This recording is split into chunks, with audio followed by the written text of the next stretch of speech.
By living through that consciousness, you live in the presence of your everlasting awareness, your eternal identity, which is never going to be terminated by the loss of a body. It is much more than that. Your mind is information, and the information has identity, and the identity is the universe. So now I will start to bring you back into the conscious mind. Most of our friends have gone to the bathroom now, so we're all back in the room. I'd like you to see again this grid. Open your eyes and let's meditate on that grid for a minute. You're seeing the underlying geometric framework of the mind of the earth. And this is how it's been built, and this is what structures the continents the way they are. Look at how the coast of Rio de Janeiro here is pushed in by this node.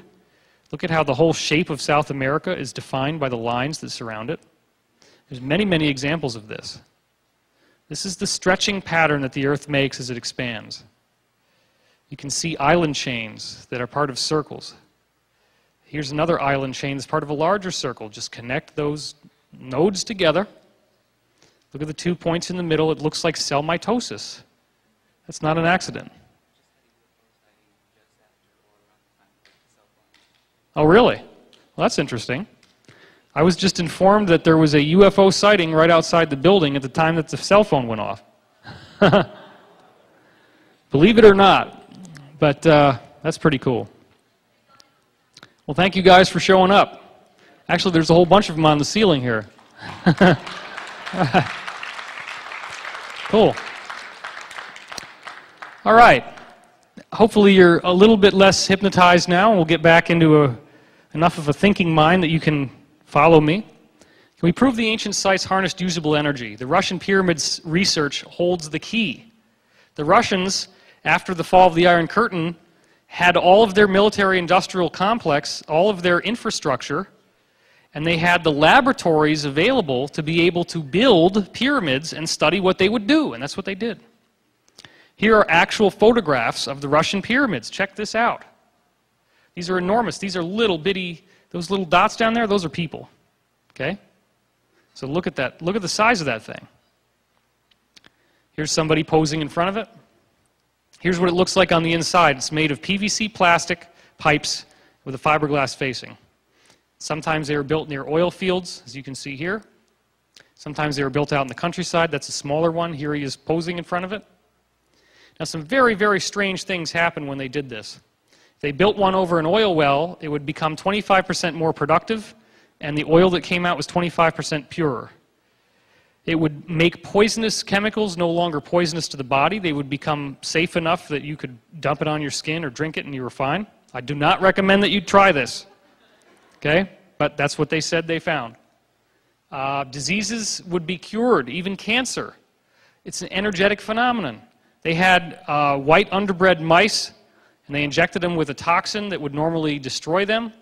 If 60% of the mice died from the toxin in the laboratory, when they put those same mice under the pyramid, guess how many of them died? Only 6%. So 94% of all the mice injected with a lethal toxin that were put in the pyramids that they built here that you just saw didn't die. Up to 400% increase in the productivity of agricultural seeds. You throw these seeds into the pyramid, guess what happens? You grow the same plants, but now they're 400% larger and they got better fruit. Everything is better about them. So you can grow super seeds. Strong electrical activity. You could put a little voltage pile, a little battery on top of the pyramid, and it generates current. It's fascinating. Significant earthquake reduction. This is where you start seeing how the Earth's energy fields are related to severe weather and severe earth changes. If you build these pyramids, then guess what happens with earthquakes? You don't get a big giant quake anymore. You get a bunch of little ones that don't cause any damage. You also see an enormous column of energy hundreds of miles wide around the pyramid. This is not electromagnetic energy. This is the energy that the Russians can measure, which they call torsion fields or the time field. That energy column, that hundreds of miles wide energy column from one pyramid is enough to cause big storm fronts coming through to kind of go around it, like there's a big circle there. They just whoop, go right around it. It's crazy. It's been proven. What they also did is they took giant slabs of granite that they were going to use to build these jail cells in Russia. That's a lot better than an American jail cell, isn't it? Take these granite slabs, and they built 5,000 prisoners' cells from these granite slabs, and then they watched these guys. They didn't do anything else to their environment. They didn't do anything else to their diet or their medication. Now, one could argue, well, maybe the prisoners were really happy that they had a nice granite, cell that they could hang out in. But that's not enough to explain what happened, because they had a profound improvement in their attitude and behavior, including substantial increase in addiction recovery from alcoholism and drug abuse. So all these prisoners that are living in these jail cells that were charged up with granite from the pyramid, that's all that it was, all their behavior starts improving because they're living inside a harmonic resonating chamber. The granite crystals have actually changed their structure. If you think about how you magnetize an iron nail, you take a piece of iron, right, like a nail, and you start stroking it with a magnet. And the more that you do that, eventually it becomes magnetized and you can pick things up with it. But we know that the reason why that works is that all the molecules in the iron are now going north to south in their electrical charge in the same direction. That's what starts to cause it to happen. So we know that you can do it to metal. You don't see anything different about the nail, but we know that it becomes magnetic because the atoms are changing inside.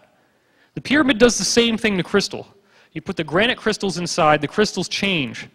I don't have it in the slideshow here, but another thing they did was just to take a bunch of granite rocks and just throw them all over the floor and leave them there. And what they found was that if they came back after a few months, the granite is usually a reddish color.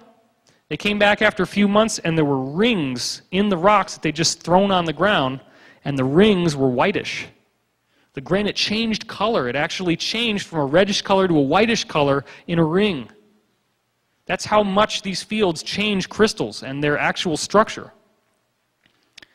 This proves when you get to the point of earthquakes and how earthquakes can be changed and reduced by the pyramids, and how human behavior is improved by the pyramids. You just put the prisoners in those granite cells and they get much better. This proves that our consciousness is tethered to the Earth's consciousness. You harness the Earth's consciousness with a pyramid, which acts like a funnel for this energy. The energy that builds each molecule of the pyramid is an energy that is in you. So the energy that makes you who you are can be harnessed in the pyramid, just by the fact that it's shaped that way, because there's an energy that flows into every atom in that pyramid. And if the pyramid is a perfect sphere, then it's going to all flow in the same way. But if it's a funnel shape, it's going to flow in with a directional current. That's all it is. It's a funnel. It's very, very simple.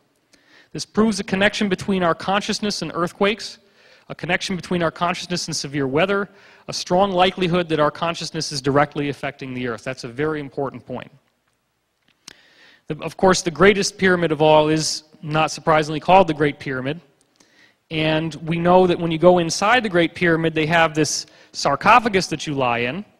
And the ancient technique was that it would cause you to have this meeting with your shadow, a projection of your shadow. You go into an out-of-body consciousness, and you go into this other realm, which is time-space, as we would now call it. You encounter your shadow projection, and if you can heal yourself, which means if you embrace your shadow, the best thing you can do if you're in a nightmare and something is chasing you and you're terrified of it, don't keep running. Stop running, turn around, say, who are you and what do you want? Don't be afraid at all. Get rid of the fear. And what you'll find is that if you're not afraid of it, you're going to start seeing it change. And the more that it changes, the more you'll see that it's yourself. And when you realize that it's yourself, you embrace it. And there's this huge flash of white light, and you have this amazing experience, and you wake up in tears. Many people have reported this. That's the integration process the pyramid is talking about. Except in the pyramid, it's so powerful that you literally come out with ascended abilities. You literally can do things that we would consider miracles, such as telekinesis, levitation, instant healing, telepathy, etc. Well, it's not everybody's experience. Napoleon went into the king's chamber. What do you think happens to a guy like that when he spends a night in the sarcophagus? This is what he wrote after it happened. He was absolutely terrified. He had a horrible night. He never wanted to go anywhere near it again. So I ask you this. When the apple fell in front of Sir Isaac Newton, was that the first time that gravity was working? No, it was the first time that someone recognized that gravity was working. Is this presentation and the science that we've been putting together recently the first time that anybody's recognized that this is working on Earth? No.